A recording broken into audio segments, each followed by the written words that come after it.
बिस्मिल्लाहिर्रहमानिर्रहीम। तो statement of change in equity का टॉपिक शुरू करना है हमने आज की क्लास में। और स्टेटमेंट ऑफ चेंज इक्विटी का कॉन्सेप्ट क्या आप जानते हैं। इक्विटी बुनियादी तौर पे आप उसको दो हिस्सों में तोड़ते हैं, शेयर कैपिटल और रिजर्व्स। फिर रिजर्व्स के दो हिस्से कर देते हैं, कैपिटल रिजर्व्स और रेवेन्यू रिजर्व। कैपिटल रिजर्व में मेनली आप जानते हैं सबसे बढ़कर क्या है, शेयर प्रीमियम है। फिर रिवर्शन सरप्लस भी कैपिटल रिजर्व में ही फॉल करता है। और उसके अलावा कोई अगर आपने रिजर्व फॉर एसेट बनाया हो या कंटिजेंसी रिजर्व बनाया हो तो ऐसे रिजर्व भी कैपिटल रिजर्व में फॉल करते हैं। और कैपिटल रिजर्व क्या होते हैं, which are not available for cash dividend distribution. हाँ, लेकिन आप जानते हैं कैपिटल रिजर्व से यानी कि शेयर प्रीमियम से आप बोनस शेयर ज़रूर इशू कर सकते हैं। इस चीज़ को ध्यान में रखिएगा सब लोग, ठीक है जी। अच्छा, अब उसके बाद हमने इससे पहले statement of change in equity कहाँ बनाई थी, जब हमने IAS 16 के क्वेश्चन किए थे। और IAS 16 के क्वेश्चन में मैंने आपको पूरे एक्सट्रैक्ट्स बना के दिखाए थे, SOFP के, SOCI के, और साथ साथ मैंने आपको दो कॉलम दिखाए थे। एक कॉलम किसका था, रिटेन्ड अर्निंग्स का, और दूसरा कॉलम किसका था, रीवैल्यूएशन सरप्लस का। तो अगर आपको याद हो अच्छी तरीके से, तो हमने statement of change in equity एक बेसिक बिल्कुल हम बनाना सीख चुके थे शुरू में ही IAS 16 के साथ, अगर आपको याद हो ये बात है। तो वो अब कंप्लीट बनाना सीखना है। और करना क्या है, जितनी भी ओपनिंग इक्विटीज़ हैं, चाहे वो शेयर कैपिटल हो, चाहे वो शेयर प्रीमियम हो, चाहे वो रीवैल्यूएशन सरप्लस हो, चाहे वो आपके पास रिटेन अर्निंग हो जो कि आपका क्या है रेवेन्यू रिजर्व है, और जनरल रिजर्व हो, इन ओपनिंग इक्विटीज़ को आपने क्लोजिंग इक्विटी बनता हुआ दिखाना है। तो किसी भी आइटम में बात कर लें, शेयर कैपिटल में इजाफा कैसे होगा, मजीद शेयर इशू करके, और वो इजाफा हमेशा फेस वैल्यू के बराबर कंसीडर किया जाएगा। उसके बाद शेयर प्रीमियम जो है वो बढ़ता कैसे है, जब आप शेयर इशू करते हैं अबव फेस वैल्यू, तो उस शेयर प्रीमियम में इजाफा होता है। शेयर प्रीमियम में कमी कैसे आती है, शेयर प्रीमियम में कमी आती है बोनस शेयर इशू करके। अगर आपको ये दिख रहा हो कि ओपनिंग शेयर प्रीमियम के मुकाबले में क्लोजिंग शेयर प्रीमियम कम है, तो इसका मतलब यह है कि 100% शेयर प्रीमियम से बोनस शेयर इशू हुआ है। इसका इसके सिवा कोई और मतलब नहीं। इसको अच्छी तरह दिमाग में रख लीजिएगा आप लोग, सही है बेटा। अच्छा, उसके बाद अगर हम बात करते हैं रिवर्जन सरप्लस क्रिएट कैसे होता है, तो रिवर्जन सरप्लस जो हम OCI के थ्रू क्रिएट करते थे और उसको लिखा करते थे कहाँ पर, स्टेटमेंट ऑफ कॉम्प्रिहेंसिव इनकम के थ्रू हम लाया करते थे कहाँ पर, statement of change in equity के अंदर, और सरप्लस को लिख देते थे सरप्लस के कॉलम में, और जो प्रॉफिट आफ्टर टैक्स था उसको लिख देते थे रिटेन अर्निंग के कॉलम में। तो अगर आपके पास OCI एलिमेंट हो स्टेटमेंट ऑफ कॉम्प्रिहेंसिव इनकम में, तो आप टोटल कॉम्प्रिहेंसिव इनकम लिखो टोटल वाले कॉलम में, बाकी जो उसका सरप्लस वाला एलिमेंट है उसको लिख दो सरप्लस वाले कॉलम में।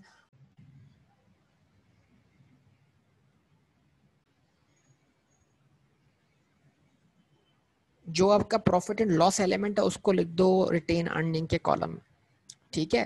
ये तमाम बातें अगर आपको अच्छी तरह याद हों, अगर आप वो IAS 16 जो हमने उसमें चीज़ें की थी, तो उन चीज़ों को भी आपने याद रखना है। और यहाँ पर एक कॉम्प्रिहेंसिव क्वेश्चन आपके पास होगा जिसमें और आइटम भी आ रहे होंगे, ठीक है जी। अच्छा, रिटेन अर्निंग में इजाफा कैसे होता है, प्रॉफिट ट्रांसफर करने से। अच्छा, रिटेन अर्निंग में और कैसे इजाफा होता है, रिटेन अर्निंग में इजाफा होता है कुछ रिजर्व्स को, अगर कोई कैपिटल रिजर्व आप क्लोज करते हैं तो कैपिटल रिजर्व क्लोज करने से वो कैपिटल रिजर्व खत्म हो जाएगा और रिटेन अर्निंग बढ़ जाएगी। अगर आप कोई कैपिटल रिजर्व क्रिएट करते हैं तो कैपिटल रिजर्व क्रिएट करने से क्या होगा, कैपिटल रिजर्व क्रिएट करने से ये होगा कि आपकी रिटेन अर्निंग में क्या हो जाएगा, आप जानते हैं कमी आ जाएगी और वो कैपिटल रिजर्व क्रिएट हो जाएगा। अब देखिए मैं आपके सामने क्या करता हूँ, कुछ सिचुएशन रख देता हूँ यहाँ पर। तो हम ये समझ लेते हैं कि आज की क्लास में हम बनाने जा रहे हैं statement of changes in equity, और स्टेटमेंट ऑफ चेंज इक्विटी में क्या क्या इफेक्ट हमारे पास आ सकते हैं। तो इन इफेक्ट्स को सब लोग ध्यान में रखेंगे।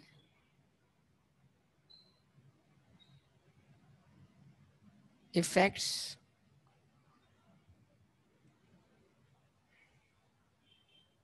On equity,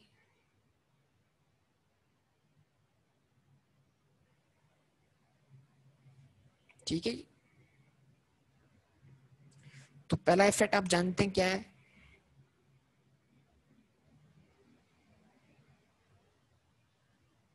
bye issue of shares.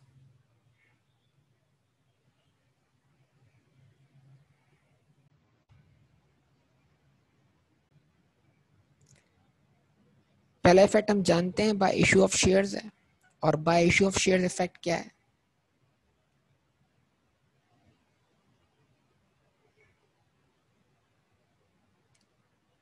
क्या होगा जनाब? कैश या बैंक अकाउंट डेबिट हो जाएगा, शेयर कैपिटल क्रेडिट हो जाएगा। किस पर? Face value.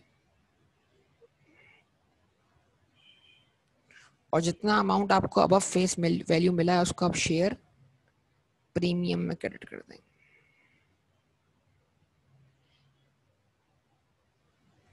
ठीक है जी। उसके बाद number 2, issue of bonus share.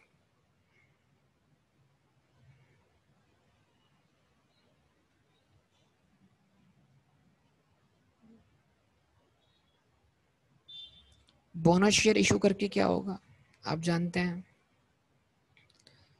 या तो ऑब्वियसली आपने उसको पे किया होगा, जो बोनस शेयर इशू करेंगे आपने रिटेन अर्निंग से इशू किया होंगे, रिटेन अर्निंग डेबिट। और अगर रिटेन अर्निंग से इशू नहीं किया, कैपिटल रिजर्व इस्तेमाल किया, तो फिर शेयर प्रीमियम डेबिट। मैंने कहा ना, अगर शेयर प्रीमियम में कमी आई है तो उसका मतलब क्या है? बोनस शेयर इशू हुए हैं कंफर्म।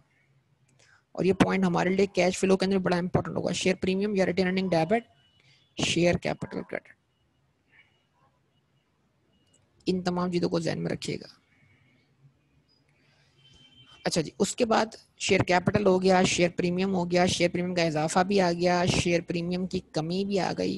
ये तमाम बातें ध्यान में रखिएगा। इशू ऑफ शेयर्स भले कैसे भी बोले, राइट शेयर्स के नाम से बोले या थ्रू प्रोस्पेक्टस बोले, एंट्री इशू ऑफ शेयर्स की यही बननी है। अब उसके बाद आगे बढ़ते हैं और वो आप जानते हैं इम्पैक्ट क्या है। Transfer of profit.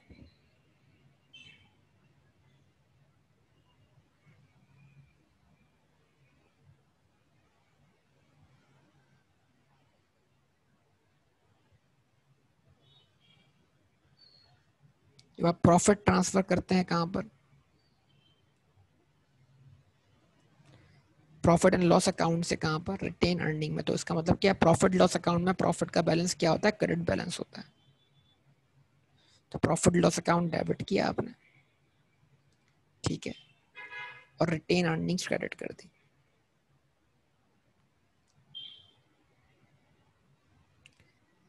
Revaluation surplus.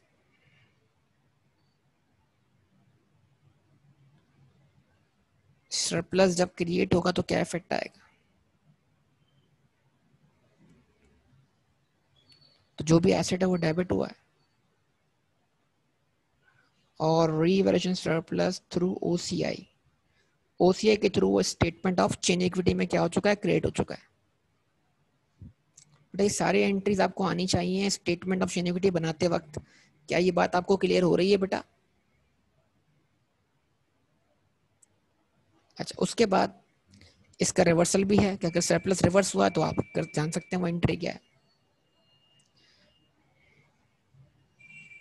Dividend अगर बोनस है तो एंट्री आपके सामने मैं रख चुका हूं, ठीक है।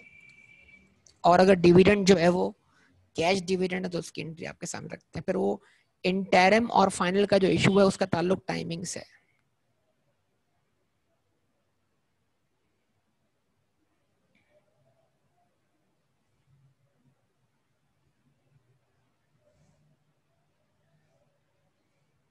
ठीक है जी। एंट्री क्या बनेगी?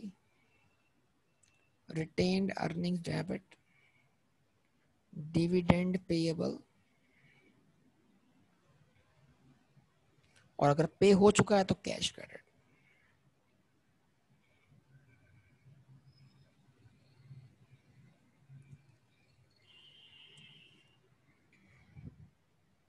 जो भी अमाउंट है उससे आप एंट्री बना सकते हैं।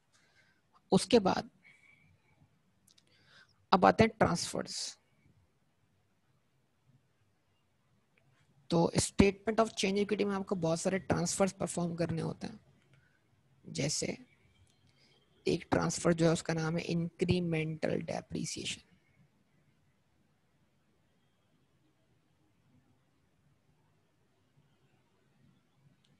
ये इंक्रीमेंटल डेप्रिसिएशन जो है वो क्या है? कि जो सरप्लस आपका रियलाइज हुआ है रिवैल्यूएशन प्लस इजाफी डेप्शन चार्ज होने की वजह से, उसको आप कंपनसेट करते हैं। जो एक्सेस डेप्शन आपने चार्ज की उसको आप कंपनसेट करते हैं, उतने से आपका प्रॉफिट शॉर्ट होता है, या इसको हम बोलते हैं सरप्लस आपको रियलाइज हो गया। तो उसकी एंट्री क्या होती है, revaluation surplus debit and retained earnings credit, अगर आपको याद हो। अच्छा, उसके बाद retirement of revaluation surplus. Surplus retire कब होता है, यानी मतलब जो सरप्लस का बैलेंस है पूरा का पूरा रिवर्स हो जाएगा कब, जब जब एसेट डिस्पोज ऑफ होगा। तो उस वक्त भी एंट्री तो ये बनेगी revaluation surplus debit retained earnings credit, लेकिन इसका ताल्लुक किससे है, डिस्पोजल से। एंट्री तो सेम है बनने के लिए, लेकिन अमाउंट का फर्क होगा। जो भी अवेलेबल सरप्लस होगा वो पूरा पूरा ट्रांसफर हो जाएगा उस एसेट का, जिस जो एसेट क्या हुआ है डिस्पोज ऑफ हुआ है। और जो इंक्रीमेंटल डेप्शन उसमें एसेट डिस्पोज ऑफ नहीं हुआ, जो उसकी एक्सेस डेप्रिसिएशन है उसका इफेक्ट हम रिटेन अर्निंग क्रेडिट करके और सरप्लस डेबिट कर रहे हैं। अच्छा, उसके बाद number 3, transfer to general reserve. अगर लिखा हुआ है कंपनी पॉलिसी है कि वो 30% बैलेंस जो है वो जनरल रिजर्व में ट्रांसफर करते हैं, तो आप एंट्री क्या बनाएंगे जनाब, रिटेन अर्निंग डेबिट कर देंगे, जनरल रिजर्व क्रेडिट कर देंगे। ठीक है। अच्छा, उसके बाद कोई अगर आप कैपिटल रिजर्व क्रिएट कर दें,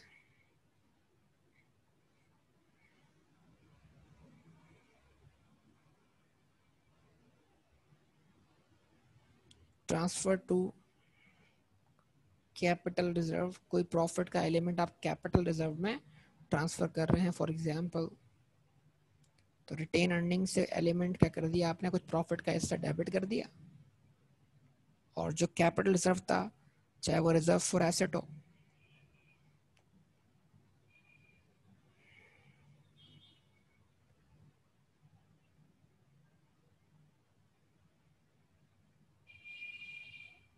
वो आपने क्रेडिट कर दिया।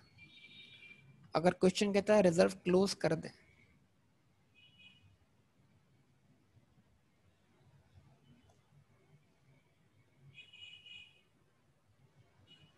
क्वेश्चन कहता है कैपिटल रिजर्व क्लोज कर दें,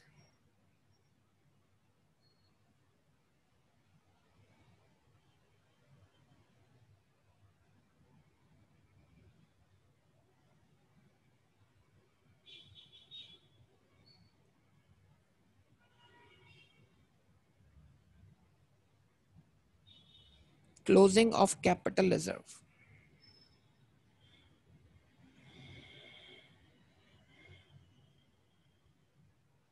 क्वेश्चन कहता है कैपिटल रिजर्व क्लोज करें, तो कैसे क्लोज करें capital reserve, reserve for asset credit किया था, अब रिजर्व फॉर एसेट डेबिट कर दें, और रिटेन अर्निंग दोबारा से क्रेडिट कर दें। ठीक है। तो ये पॉसिबल जो एडजस्टमेंट्स आपके सामने रख दी है मैंने, जो आ सकती हैं कहाँ पर, स्टेटमेंट में तो आपको बनानी पड़ सकती है। बस अब मेनली आप कहाँ कंफ्यूज होना है वो है डिविडेंड। प्लीज अच्छी तरह ध्यान में रखिएगा डिविडेंड। ये याद रखिएगा कि अगर आप for example current reporting period आपका 2020 है फॉर एग्जांपल, तो 2020 में जो आप फाइनल डिविडेंड दे रहे होंगे वो 2019 का दे रहे होंगे, यस और नो, अच्छी तरह, चाहे वो कैश हो चाहे वो बोनस हो। इस चीज को अच्छी तरह दिमाग में फिट कर लीजिए सब लोग, कि अगर फॉर एग्जांपल आपका करंट रिपोर्टिंग पीरियड 2020 है, तो आप 2020 में 2019 का फाइनल डिविडेंड दे रहे होंगे, तो ये डिविडेंड जिस शेयर कैपिटल की वैल्यू पे कैलकुलेट होगा वो शेयर कैपिटल का लास्ट ईयर का क्लोजिंग बैलेंस होगा और इस साल का ओपनिंग बैलेंस होगा। तो फाइनल डिविडेंड जो होगा वो हमेशा ओपनिंग बैलेंस पे ही कैलकुलेट होगा। उसमें कोई अगर चेंजेस आई हो तो कैलकुलेशन पर्पस के लिए आप उसको रिवर्स कर देंगे।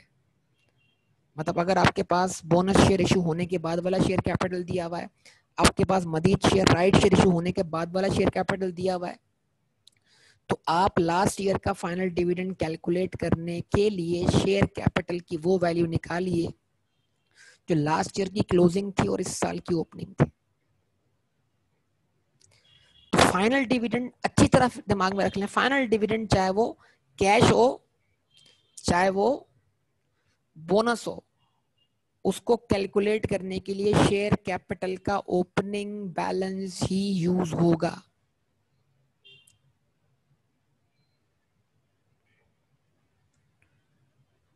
बिल्कुल बेटा, bonus share taken returning debit कर सकते हैं, बिल्कुल।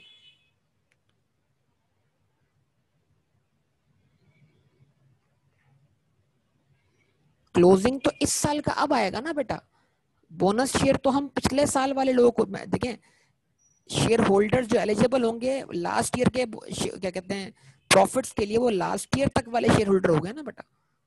तो वो लास्ट ईयर का क्लोजिंग है, इस साल का ओपनिंग है। तो मैं क्या बोल रहा हूँ, मेरी बात फिर गौर से सुने। 2020 अगर हमारा आज का रिपोर्टिंग पीरियड है, तो 2020 में अगर हम कोई फाइनल डिविडेंड दे रहे होंगे तो 2020 का नहीं होगा, 2019 का होगा। तो वो 2019 के क्लोजिंग कैपिटल पे कैलकुलेट होगा, जो कि 2020 का ओपनिंग कैपिटल होगा, चाहे वो कौन सा हो, चाहे वो बोनस हो चाहे वो फाइनल जो हो वो क्या हो, कैश डिविडेंड। अब आगे बढ़ते हैं। फिर इस साल आप अगर कोई मजीद शेयर इशू करते हैं तो पहले देख लीजिए। देखें, इस साल का इंटरम देखने से पहले आपको क्या देखना है, दो बातें सोचनी है। अगर आप इंटरम डिविडेंड देते हैं इस साल का, तो इस साल का इंटरम डिविडेंड देने से पहले आपको एक पॉइंट ये सोचना है कि क्या फाइनल कोई बोनस शेयर इशू हुए थे, अगर हुए थे तो वो भी ऐड कर लें, शेयर कैपिटल की वैल्यू उससे बढ़ा लें। और अगर इंटरम डिविडेंड देने से पहले कोई राइट इशू हुआ है तो उसको भी ऐड कर लें। तो इसका मतलब ये हुआ कि इंटरम डिविडेंड देने से पहले आपको दो बातें सोचनी है कि क्या इंटरम डिविडेंड देने से पहले ओपनिंग शेयर कैपिटल में कोई इजाफा हुआ है, वो कैसे हुआ होगा, लास्ट ईयर का फाइनल बोनस शेयर इशू करके या फिर राइट शेयर इशू करके। तो अगर किसी भी तरीके से इंटरम डिविडेंड देने से पहले पहले मतलब शेयर कैपिटल बढ़ चुका है, तो इंटरम डिविडेंड के लिए जो शेयर होल्डर्स होंगे वो एलिजिबल होंगे।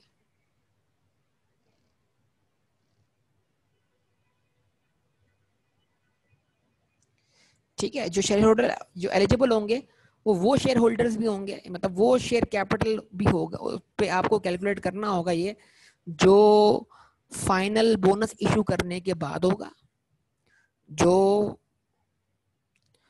जो अगर राइट शेयर बीच में इशू हुआ है तो वो राइट शेयर इशू करने के बाद होगा।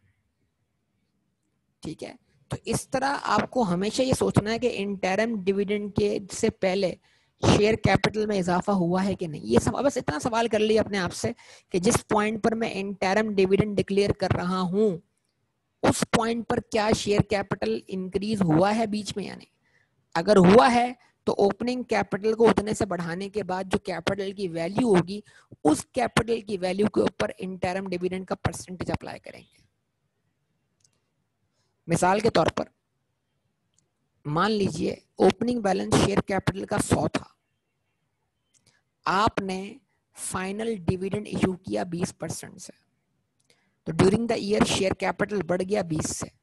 तो अब लास्ट ईयर का फाइनल डिविडेंड इशू करने के बाद शेयर कैपिटल की वैल्यू 100 नहीं है, 120 है। तो अब अगर आप इंटरम डिविडेंड देते हैं शेयर होल्डर्स को तो वो आपने 100 पे कैलकुलेट नहीं करना है, 120 पे करना है। इस चीज को अच्छी तरह ध्यान में रखिएगा। और जरूरी इजाफा सिर्फ बोनस शेयर की वजह से हो। अब इस तरह सुन लीजिएगा, एक बात और सुन लें, एक बात और सुन लें। वो बात क्या है, वो बात ये है कि आपका शेयर कैपिटल का ओपनिंग बैलेंस था 100 रुपए, इस पर आपने लास्ट ईयर का फाइनल डिविडेंड कैलकुलेट किया, फॉर एग्जांपल 20%, वो बोनस शेयर थे। बोनस शेयर से आपने एंट्री बनाई, retain earning debit share capital credit या share premium debit share capital credit. लेकिन साथ साथ आपने इंटरम डिविडेंड इशू करने से पहले पहले राइट शेयर भी इशू कर दिए। आपने राइट शेयर इशू किए 10% से, तो 10% जो बनता है वो क्या बनता है, 120 का 12। तो फॉर एग्जांपल 12 से शेयर कैपिटल और बढ़ गया, तो अब शेयर कैपिटल का बैलेंस कितना हो गया, 132 हो गया। तो अगर ये 20% और 10% जो इशू हुआ है, ये इशू इंटरम डिविडेंड देने से पहले पहले हुआ है, तो अब बेटा इंटरम डिविडेंड जो है वो 100 पे नहीं, 120 पे भी नहीं, बल्कि 132 पे कैलकुलेट होगा। इस चीज को हमें अच्छी तरह दिमाग में फिट करना है। तो सवाल क्या पूछना है अपने आप से, जब मैं इंटरम डिविडेंड इशू डिक्लेयर कर रहा हूं, तो क्या ओपनिंग बैलेंस से लेकर इंटरम डिविडेंड के दरमियान में कोई शेयर इशू हुए हैं या नहीं हुए? बस इतना अपने आप से सवाल कर लिए, जवाब मिल जाएगा। तो अगर इशू हुए हैं तो मुझे उनको कंसीडर करना है फॉर व्हाट, इंटरम डिविडेंड। इस बात को अच्छी तरह रखिएगा, बाकी इंशाल्लाह सारी प्रैक्टिस जो है वो क्वेश्चंस में हो जानी है। ठीक है बेटा, तो ये उम्मीद रखें आपसे कि आप सारी बातें सुन रहे हैं, समझ रहे हैं, ऐसे ही।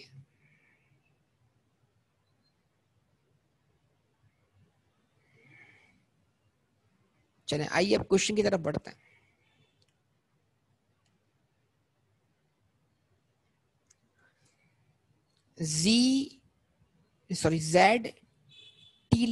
ZTD Limited has provided you with the following information for preparation of its statement of changes in equity.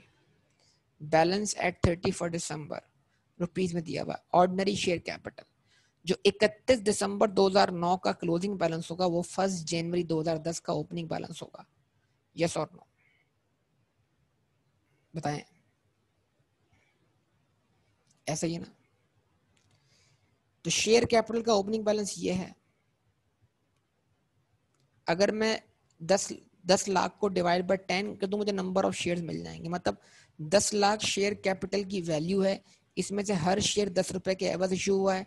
तो अगर 10 लाख को डिवाइड बाय 10 कर दूं, आंसर आएगा 1 लाख रुपए।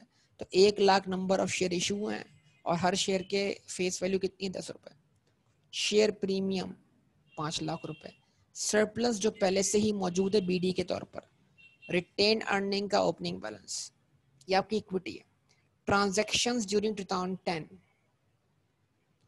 net profit for the year 200,000, final dividend of 2009 declared on 31 मार्च 2010 कितना? 10%। तो ये 10% डिविडेंड जो होगा वो ऑब्वियसली इस वैल्यू पे कैलकुलेट होगा। उसके बाद incremental depreciation net of tax, ये क्या है? इंक्रीमेंटल डेप्रिसिएशन वही entry, surplus debit, retained earnings credit. Okay जी। ट्रांजैक्शन है 2011 की। नेट प्रॉफिट कितना है? 2.5 लाख रुपए। Revaluation surplus net of gain, यानी इस साल सरप्लस क्रिएट हो रहा है। तो profit plus OCI, what is your total comprehensive income? 250 plus 150, 4 lakh. 4 lakh is what? The sum of total comprehensive income. याद होगा ना आपको, प्रॉफिट आफ्टर टैक्स में हम देखो इस साल गेन क्रिएट हुआ है, इस साल गेन क्रिएट हुआ है। समझ पा रहे हैं बात को बेटा? अच्छा जी, राइट इशू कर रहे हैं जून के महीने में, राइट इशू कर रहे हैं जून के महीने में। 2 शेयर इशू कर रहे हैं हर 5 शेयर रखने वाले को। कितने रुपए के? 16 रुपए के। ठीक है। अच्छा, फाइनल डिविडेंड दे रहे हैं ऑन 30 मार्च, कितना? 10%। तो कुछ मेंशन नहीं है तो इसको ऑब्वियसली कैश डिविडेंड ही माना जाएगा। इंटरम डिविडेंड दिया आपने 2011 का 31 अगस्त को, कितना? 5%। तो इसका मतलब ये हुआ, अगर इंटरम डिविडेंड कब दिया आपने? 31 अगस्त को, जून के राइट शेयर इशू करने के बाद। तो इसका मतलब ये हुआ कि जून में ये शेयर इशू हो गए, ये डिक्लेयर कब हो रहा है? अगस्त में। तो इसका मतलब क्या हुआ? इंटरम शेयर हो, जो राइट शेयर जिनको इशू हुए हैं वो भी एलिजिबल हैं, राइट शेयर वाले भी एलिजिबल हैं किस चीज के लिए? इस इंटरम डिविडेंड के लिए। क्यों? राइट शेयर कब इशू हो रहे हैं? जून में। इंटरम डिविडेंड कब क्यों रहा है? अगस्त में। उसके बाद incremental depreciation 75,000। Prepare what? Statement of change in equity 31 दिसंबर। बड़ा सिंपल सा क्वेश्चन है और बड़ी आसानी से हो जाना चाहिए। इसको स्टार्ट करते हैं, पहले इस क्वेश्चन को कर लेते हैं, फिर बाकी सारे क्वेश्चन देखते रहेंगे साथ साथ।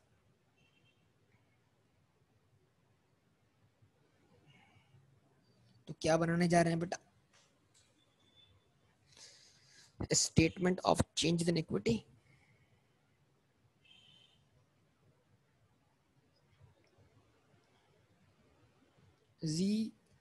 Z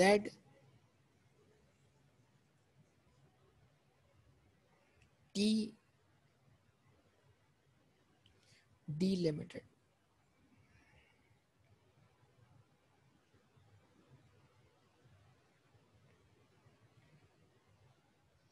Statement of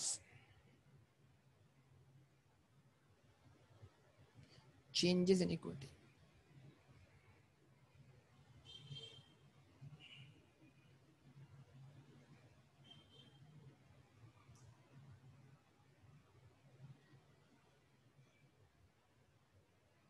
for the year ended 31st December 2011। Current reporting period हमारा 2011 है, लेकिन ऑब्वियसली हमें कंपैरेटिव में 2010 भी दिखाना होता है, तो हम इसको स्टार्ट करेंगे 2010 से ऑब्वियसली। ठीक है, जो प्रीवियस रिपोर्टिंग पीरियड है वो भी शो करना होता है।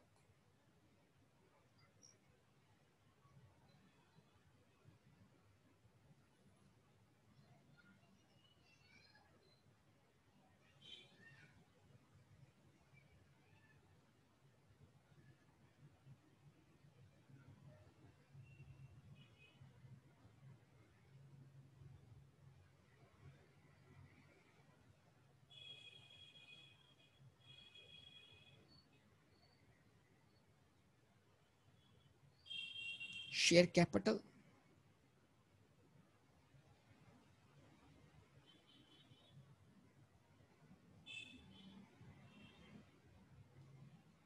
शेयर प्रीमियम,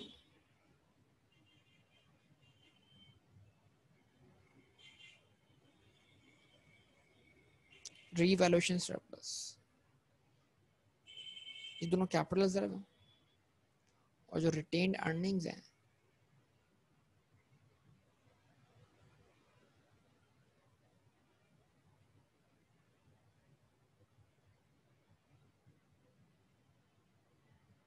और उसके बाद क्या आएगा टोटल।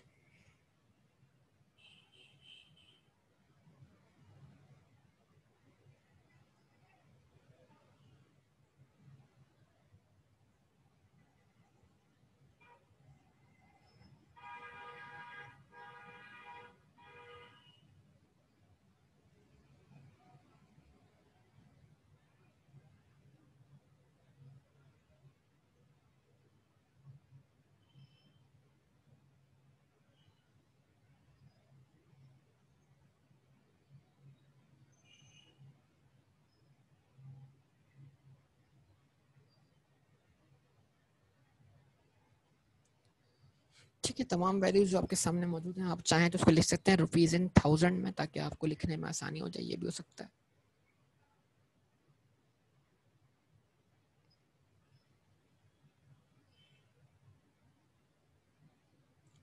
रुपीज इन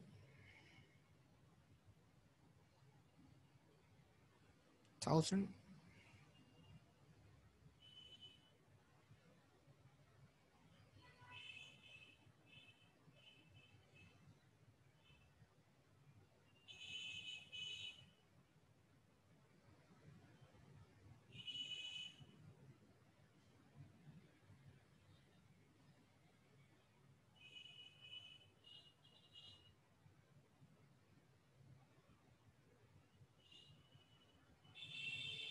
डिस्क्रिप्शन,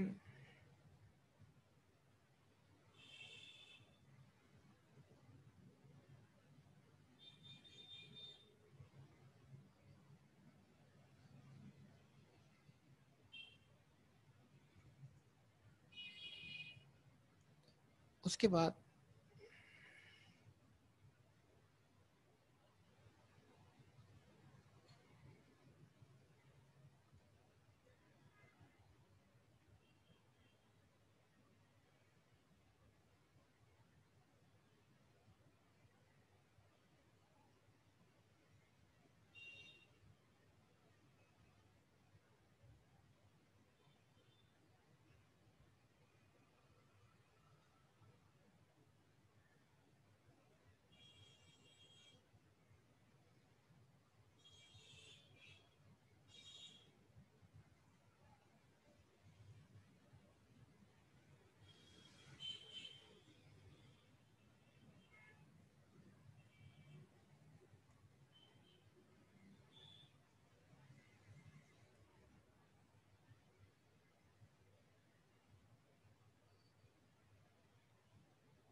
ठीक है जी, तो अब इसको स्टार्ट कर लेते हैं यहाँ से।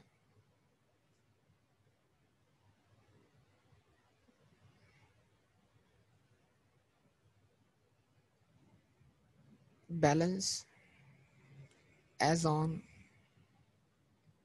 1 जनवरी 2010। जो 2009 का क्लोजिंग बैलेंस है वही 2010 का ओपनिंग बैलेंस है। शेयर कैपिटल 1 मिलियन है, मैं इसको 1000 लिख देता हूँ यहाँ पर।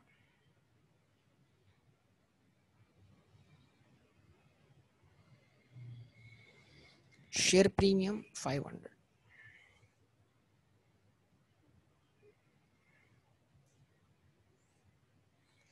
Revaluation surplus 400।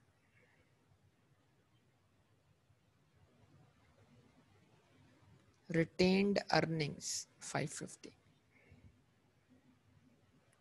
टोटल आप लोग कर लीजिएगा जरा इसका। ठीक है जी, अब क्या करना है बेटा, इस साल का profit comprehensive income for the year add कर दें इसमें।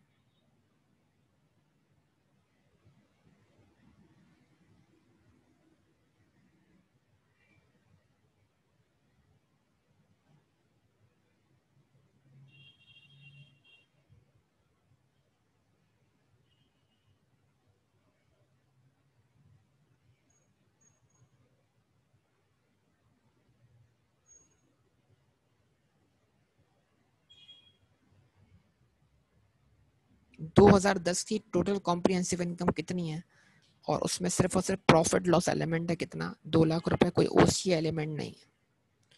तो 2 लाख आपने कहाँ ऐड कर दिया बेटा, प्रॉफिट रिटेन अर्निंग्स में। रिटेन अर्निंग क्रेडिट हो गई, उससे आपकी टोटल इक्विटी में क्या हो गया, 200 का इजाफा हो गया। यस और नो। अब क्या करना है, अब डिविडेंड है, इसको बोलेंगे distribution to owners. Final dividend है 2009 का, पे हो रहा है 2010 में।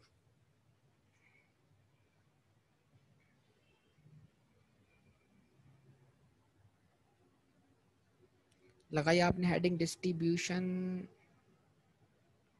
To honours. जो बिजनेस के ऑनर हैं यानी शेयर होल्डर्स हैं, उनको आप डिस्ट्रीब्यूशन कर रहे हैं। क्या लिख रहे हैं, यहाँ पर लिखा आपने 10% फाइनल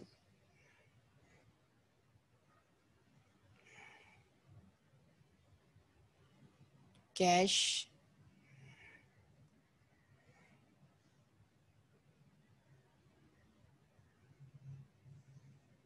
डिविडेंड फॉर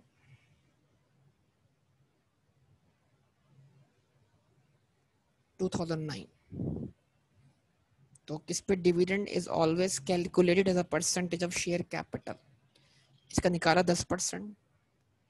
एंट्री क्या बने, एंट्री बनी रिटेन्ड अर्निंग्स डेबिट 100 से डिविडेंड पेएबल या कैश या बैंक, क्योंकि डिविडेंड मार्च में डिक्लेयर हुआ था तो पे हो जाना चाहिए अब तक है। बाकी ऐसे तो नहीं बन रही, खाली अभी इस पे इफेक्ट दिखाना है आपने डेबिट साइड वाला। तो रिटेन अर्निंग जो डेबिट हो रही है, चाहे डिविडेंड पेएबल क्रेडिट हो या डिविडेंड पे हो चुका हो, लायबिलिटी एग्जिस्ट ना करती हो। ठीक है जी, इसने टोटल इक्विटी को भी रिड्यूस कर दिया। रिस्पॉन्स करें सब लोग बेटा, जवाब दें कि क्या आपसे सारी एंट्रीज बन रही हैं। अच्छा, उसके बाद इंक्रीमेंटल डेप्रिसिएशन है, जिसकी हम एंट्री बनाते हैं revaluation surplus debit retained earnings credit. तो ये क्या है, इक्विटी टू इक्विटी ट्रांसफर है, इसका इफेक्ट टोटल कॉलम में 0 है।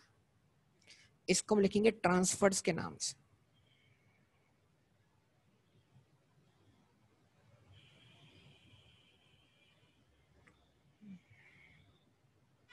और ट्रांसफर में इसको नाम देंगे हम इंक्रीमेंटल डेप्रिसिएशन।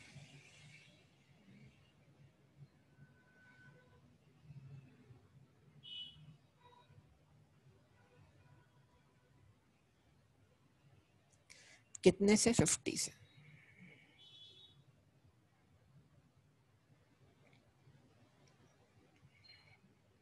फिफ्टी से डेबिट, 50 से retain earnings credit.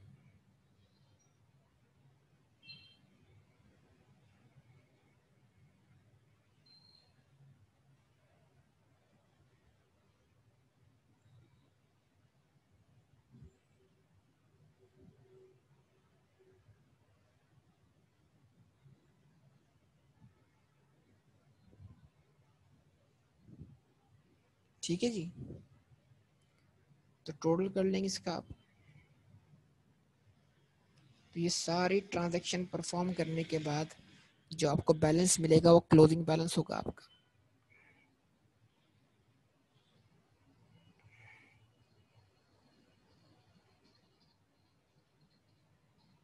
Balance as on 31 दिसंबर 2010। तो जो 2010 का क्लोजिंग बैलेंस होगा वही 2011 का ओपनिंग बैलेंस होगा। 1500,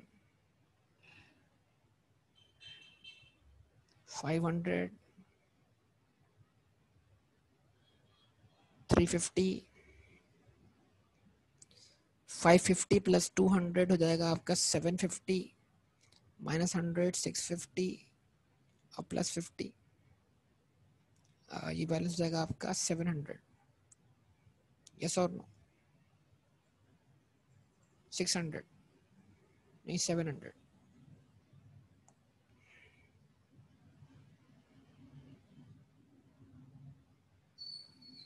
और टोटल पे इसका इफेक्ट लीजिएगा आप।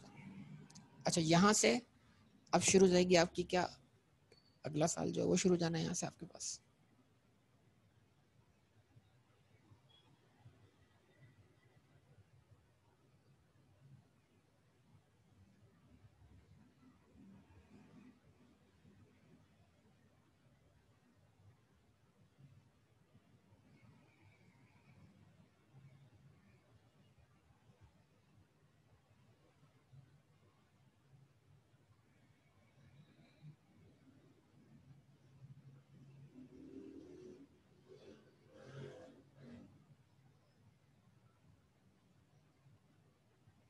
ठीक है जी। तो अब क्या करेंगे आप, अब अगला साल है, अगले साल की मालूमात देख लें अच्छी तरीके से। 2011 में आपके पास प्रॉफिट आफ्टर टैक्स है 2.5 लाख रुपए और ओसी एलिमेंट है कितना, 1.5 लाख रुपए। ठीक है जी। तो यहाँ क्या लिखेंगे आप, कॉम्प्रीहेंसिव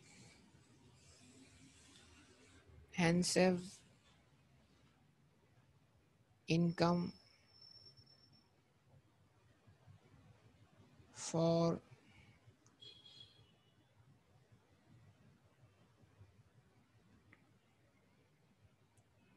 the year ended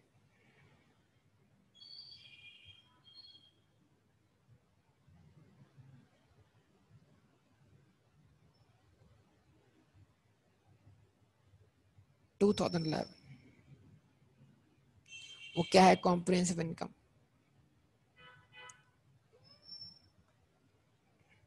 250 से प्रॉफिट बढ़ रहा है, 150 से आपका ओसी एलिमेंट आ रहा है। तो अब क्या करें, आप लिखें 250 लिखे हैं रिटेन अर्निंग्स में, 150 लिखे कहाँ पर, सरप्लस में, और टोटल कॉम्प्रिहेंसिव इनकम लिखें कितने से, 400 से। ठीक है। अच्छा, उसके बाद आप देखें कि कोई आप क्या कर रहे हैं, राइट इशू कर रहे हैं, इशू ऑफ शेयर्स कर रहे हैं। ठीक है, राइट इशू कर रहे हैं, कब कर रहे हैं, कब कर रहे हैं राइट इशू, जून के महीने में। तो इस राइट इशू करने से पहले ये सोचना है कि हमने क्या कोई बोनस शेयर इशू किए हुए हैं फाइनल डिविडेंड के तौर पर। तो ऐसा कुछ भी नहीं है, फाइनल डिविडेंड के तौर पर हमारे पास कोई बोनस शेयर नहीं है। सही है, फाइनल डिविडेंड तो कैश है ये रहा 31 मार्च को 10% और फिर इंटरम है। इसका मतलब ये हुआ राइट इशू आप कर दें,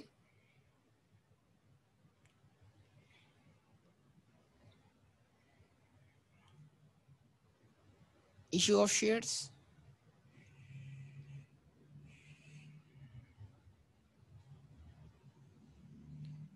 क्या करना है बेटा आपने,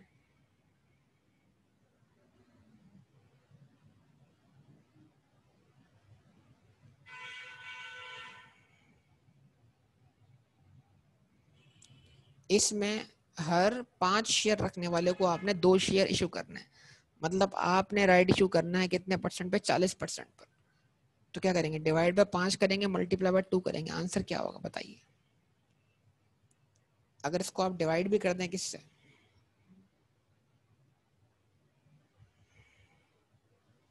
अब जानते हैं इश्यू ऑफ शेयर करने से क्या हो रहा है। इश्यू ऑफ शेयर करने से एक तरफ तो क्या होगा, आपका शेयर कैपिटल बढ़ेगा, वो फेस वैल्यू भी बढ़ाना है आपने, ठीक है। अगर आप इस 1000 को डिवाइडेड बाय 10 करेंगे तो आपको नंबर ऑफ शेयर्स मिल जाएंगे, मल्टीप्लाई बाय 2 डिवाइड बाय 5 करेंगे तो कितने नंबर ऑफ शेयर्स आप मजीद इशू कर रहे हैं वो मिल जाएंगे। अगर इसको आप मल्टीप्लाई बाय 10 करेंगे तो शेयर कैपिटल मिल जाएगा, जो कि डायरेक्ट भी मिल सकता है, ठीक है ना। कितना, 400।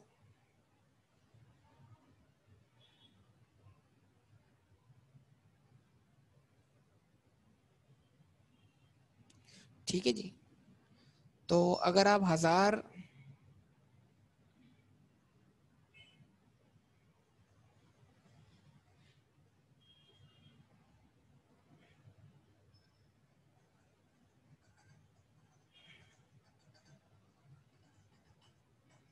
अगर आप 1000 डिवाइडेड बाय 10 कर चुके तो आपके पास 1,00,000 शेयर्स हैं, ठीक है। 1,00,000 शेयर में हर 5 शेयर रखने वाले को आप 2 शेयर इशू कर रहे हैं, तो मल्टीप्लाई बाय 2 डिवाइड बाय 5 कर दिया। अब नंबर ऑफ शेयर्स क्या मिल गया आपको, 40,000। 40,000 शेयर्स में आपने हर शेयर के बदले 6 रुपए क्या किए हैं, इजाफी रिसीव किए हैं। तो जो इजाफी रकम है वो क्या है, प्रीमियम है। प्रीमियम का वैल्यू बताइए।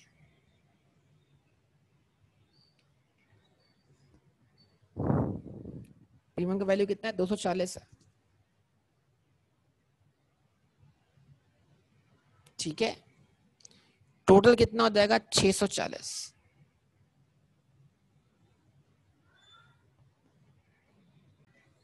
जी जनाब, तो आपकी टोटल इक्विटी में जो हो गया 660 का क्या हो गया, इजाफा हो गया, ऐसा ही है।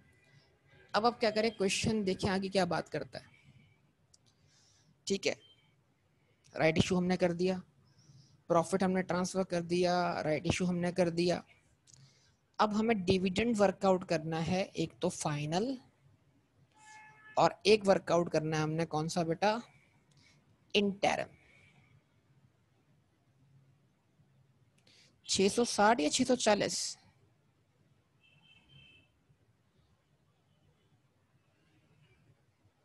640 है ना।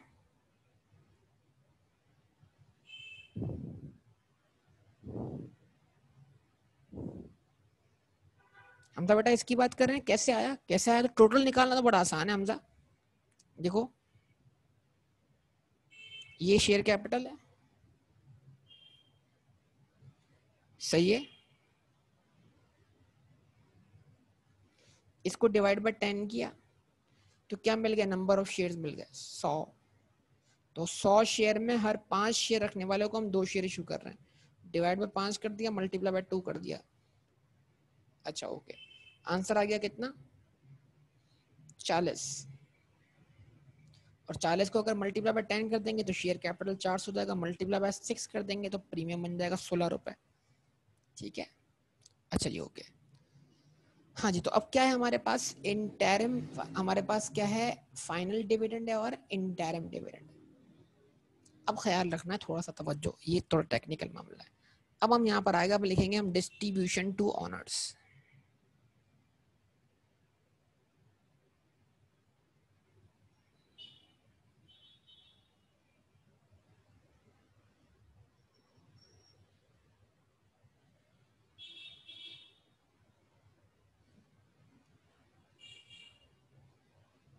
तो डिस्ट्रीब्यूशन कैसे हो रही है, सबसे पहले लास्ट ईयर का फाइनल डिविडेंड 10%,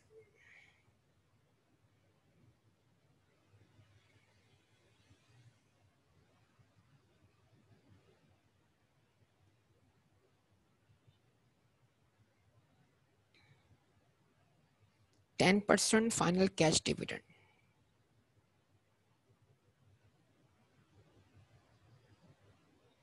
फॉर 2010। मैं फिर रिपीट कर दूं, फाइनल डिविडेंड का परसेंटेज हमेशा बैलेंस बीडी पे ही अप्लाई होगा। फाइनल डिविडेंड का परसेंटेज हमेशा बैलेंस बीडी पे अप्लाई होगा, ठीक है।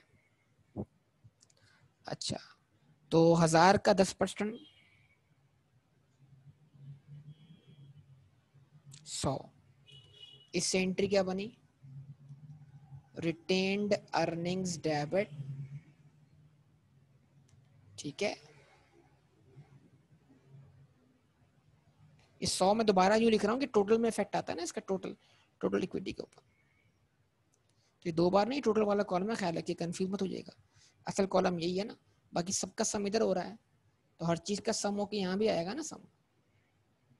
अच्छा, रिटेन अर्निंग डेबिट उधर दिखा दी मैंने, और डिविडेंड पेएबल या कैश या बैंक क्या हो जाएगा, क्रेडिट हो जाएगा। उसके बाद क्या, अब तवज्जो चाहिए, अब तवज्जो चाहिए आप सबकी बहुत भरपूर, कि इंटरम डिविडेंड है कितना, 5% अगस्त में, और जून के राइट शेयर इशू होने के बाद है, ठीक है। तो आप बोलेंगे 5% इंटरम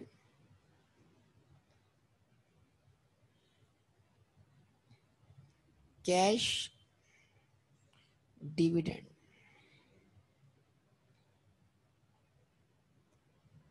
फॉर 2011। तो ये किस पे निकालें आप, ये जो 1000 था, 1000 प्लस 400 कितना हो गया, 1400। तो ये 5% इस 1400 का निकलेगा, कितना आंसर आएगा, 70। यस, तो 70 से क्या एंट्री बनी, रिटेन्ड अर्निंग डेबिट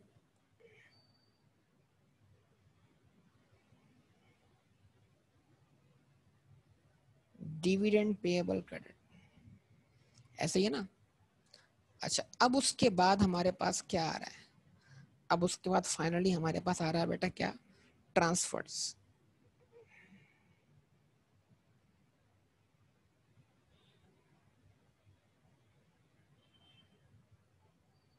और उन ट्रांसफर में हमारे पास क्या है, इंक्रीमेंटल डेप्रिसिएशन,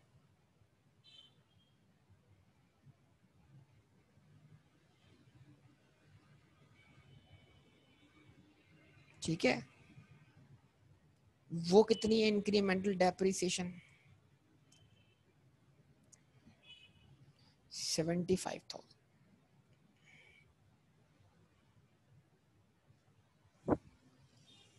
तो 75 से सरप्लस क्या हुआ, डेबिट हुआ। 75 से रिटेन अर्निंग क्या होगी, क्रेडिट होगा, और इसका टोटल पे कोई इफेक्ट नहीं आया, ठीक है। ये सारे इफेक्ट ले लें और अब टोटल वर्कआउट कर लें।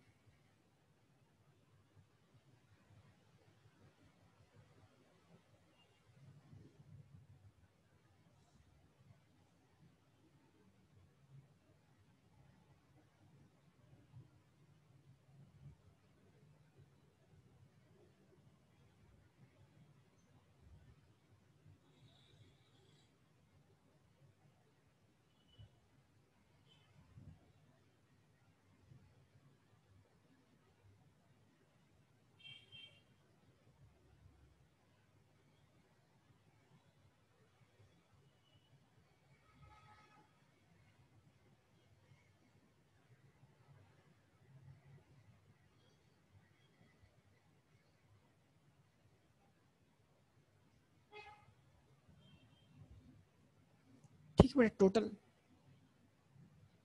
ये बैलेंस सीडी,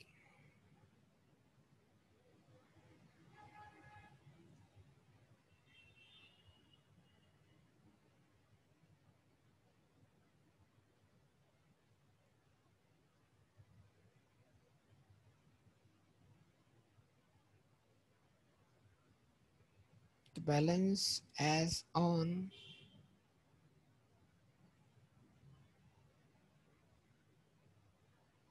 31 December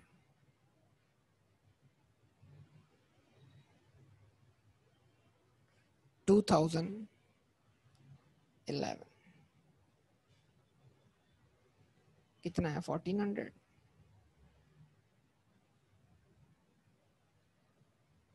कितना है,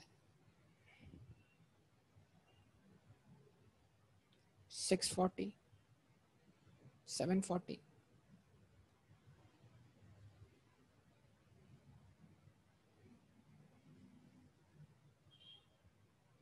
कितना है? 350 प्लस 150 कितना जाएगा? 500 माइनस 75 425।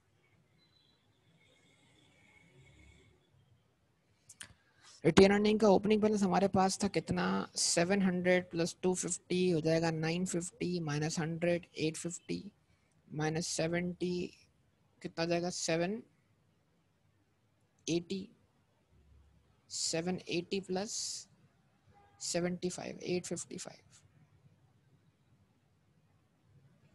बाकी टोटल वाले कॉलम आप लाजमी फिल कर लीजिएगा। ये टोटल यहाँ पर क्या आ रहा है, बल्कि लिखवाई दें मुझे साथ साथ आप टोटल, तो अच्छी बात है। चलिए बताइए बेटा, 1000 प्लस 500 प्लस 400 कितना हो जाएगा? 1900 प्लस 550 2450।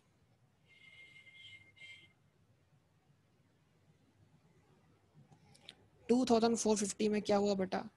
200 से इजाफा हुआ, 100 से कमी आई, तो नेट रिजल्ट क्या होगा? 2550।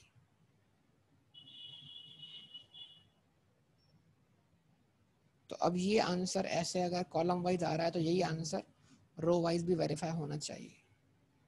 तो वेरीफाई कर लें। 1000 प्लस 500 1500 प्लस 700 कितना हो जाएगा? 2200 प्लस 350 2550। चलें ओके। अब उसके बाद यहाँ से वेरीफाई कर लें।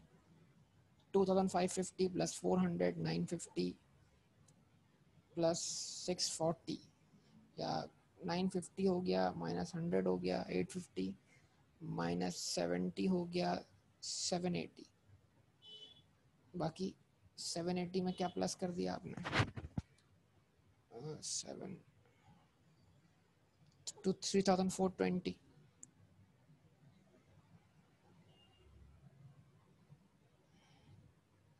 ओके जनाब, ये आपके टोटल आ गया। अब बताइए बेटा, स्टेटमेंट ऑफ चेन इक्विटी बनाने में कोई प्रॉब्लम हो तो बोलिए। ये पूरा क्वेश्चन आपके सामने मौजूद है, स्क्रीनशॉट ले लें इसका आप लोग। आप इसको 2 पेज पे बना सकते हैं, एक सर अलग और अगला सर अलग।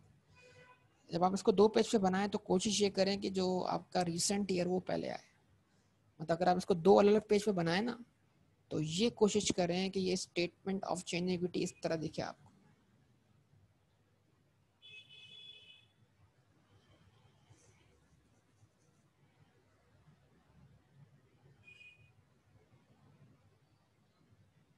अगर मैं इसको इस तरह दिखाऊं आपको,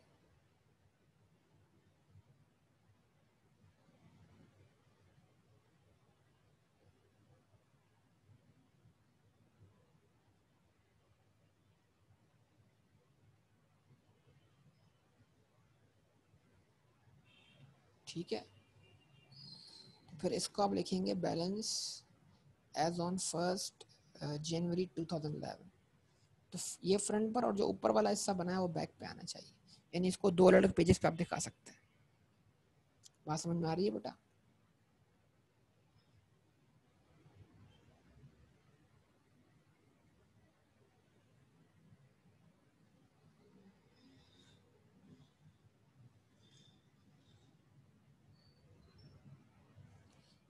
ठीक है, ये वीडियो मैंने एक साथ बना दी ताकि आपको एक पूरी मूवमेंट समझ में आ जाए। वरना अगर आप 2 इससे बनाते हैं इसके, तो रिसेंट ईयर फ्रंट पे होना चाहिए और पुराना ईयर बैक पे होना चाहिए।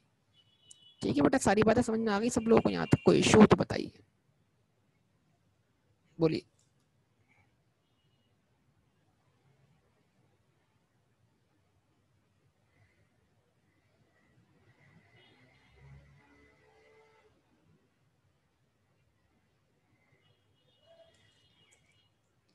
चलिए एक सवाल और देख लेते हैं।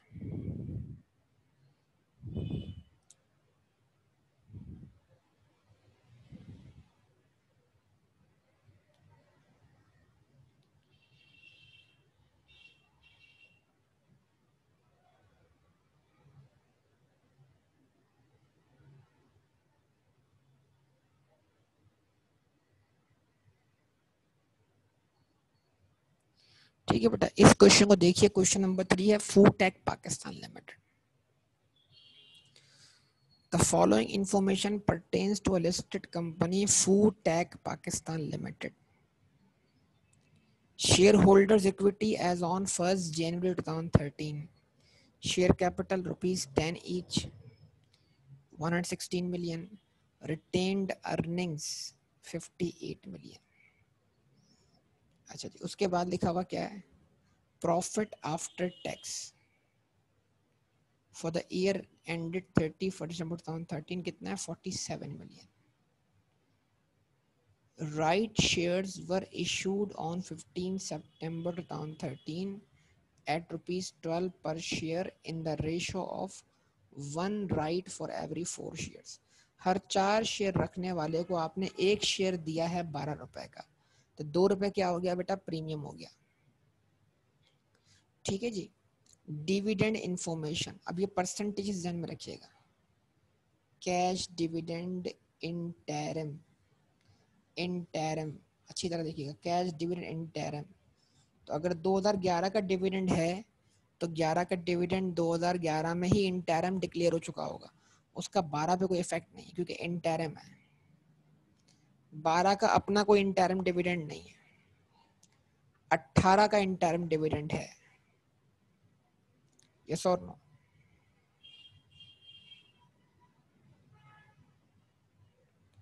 तो 18 का सॉरी 18 बोल रहा हूँ, 2013, 2011, 12 और 13, 2013 का डिविडेंड जो है वो 18% है, तो ये 2013 में ही डिक्लेयर होगा।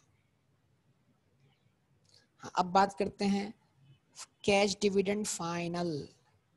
कैश डिविडेंड फाइनल तो 2013 का फाइनल डिविडेंड 2013 में नहीं आएगा, 2014 में आएगा, तो इसका कोई इफेक्ट नहीं है। 2012 का फाइनल डिविडेंड आपने कब दिखाना है? 2013 में। लेकिन ख्याल रखिएगा 2011 का फाइनल बोनस इशू है, तो इसका मतलब क्या हुआ? 2011 का फाइनल इशू आपने दिखाना है, बोनस इशू दिखाना है 2012 में। तो ये तमाम बातें ध्यान में रखनी है। थोड़ा सा देखो, परसेंटेज में घूम ना जाओ। इसका मतलब ये है कि अगर आप स्टार्ट करते हो, क्योंकि आपका करंट ईयर 2013 है, तो अगर आप 2013 बनाते हो तो आपको स्टार्ट तो 2012 से करना होगा ना। तो इधर क्या किया एग्जामिनर ने आपसे? उसने ये किया है कि उसने आपको 2013 का ओपनिंग बैलेंस दिया है जो कि 12 का क्लोजिंग बैलेंस है। तो जरा सोचना ये है कि 12 का जो क्लोजिंग बैलेंस होगा वो 16% बोनस शेयर इशू करने के बाद होगा। यस और नो? रिस्पॉन्स चाहिए होगा आप सबका बेटा भरपूर तरीके से।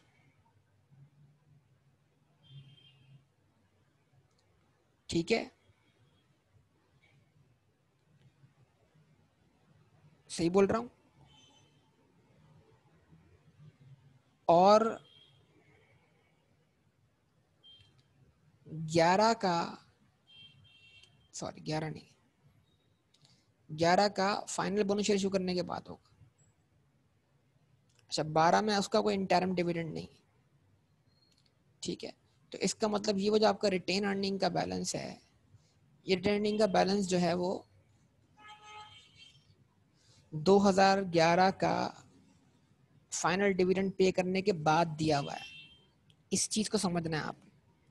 तो सबसे पहली चीज ये है कि हमको ये हमें ये समझने की जरूरत है हम स्टैंड कहाँ करते हैं, वरना अदरवाइज हमें बड़ी डिफिकल्टी हो जानी है, हम इन चीजों को कवर नहीं कर पा रहे होंगे। ठीक है, तो पहले क्या करें, एक स्केच बना लें जिस तरह आपने इसको सॉल्व करना है। जब वो स्केच बन जाएगा ना, खुद ब खुद चीजें आपसे सॉल्व, तो जो आपको जो बैलेंस जिस डेट पे दिया हुआ उसको वहां लिख दें, उसके बाद आपको सारी कहानी समझ आना शुरू हो जाएगी। क्या ख्याल है? तो इसका मतलब क्या है, अगर मैं ट्रांजैक्शन जो जहां आनी है वहां लिख दूं ना, तो उससे क्या होगा? उससे ये होगा जनाब कि आपको आसानी हो जानी। 2 साल का आपको प्रॉफिट दे दिया। अब हिसाब लगाएं कि आपके पास क्या कहते हैं कितने हेड्स हैं इक्विटी के? एक शेयर कैपिटल है, दूसरा रिटेन अर्निंग है, तीसरा शेयर प्रीमियम। क्या आप इसको ट्राई कर सकते हैं अभी? बताइए। तो एक काम ये करते हैं ना, मैं इसको यहाँ पे स्टॉप करता हूँ, मगरिब की नमाज के बाद मैं दोबारा कंटिन्यू करता हूँ इसको। सही है?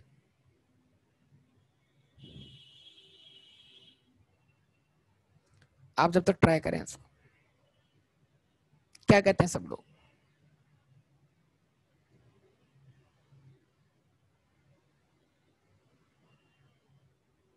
ठीक है, आ जाएंगे ना सब लोग वापस? ओके, जरा मैं इसको यहाँ स्टॉप करता हूँ, फिर इंशाल्लाह इसको कंटिन्यू करेंगे। यहाँ तक के लिए बेटा अल्लाह हाफिज़।